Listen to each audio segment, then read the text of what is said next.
সুদখোর ঘুষখোর যাই বলি না কেন, আল্লাহর রহমত যার উপরে নাজিল হয় তাকে আল্লাহ একটা রাষ্ট্রের দায়িত্বভার তার হাতে তুলে দেয় জনমানুষের সেবা করার জন্য।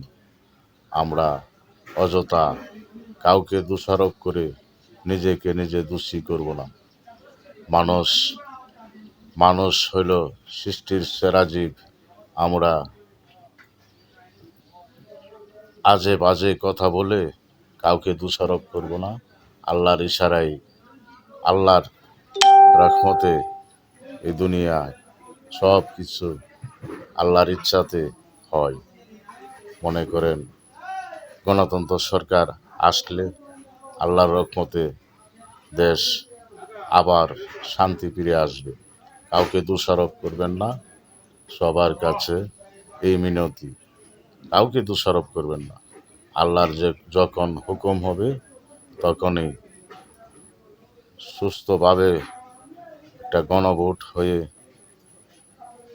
গণতন্ত্র সরকার আবার ফিরে আসবে দেশে।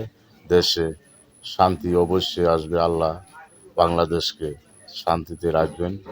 আল্লাহ, রাসূল, আল্লাহর অলিগণ এই বাংলাতে আছে।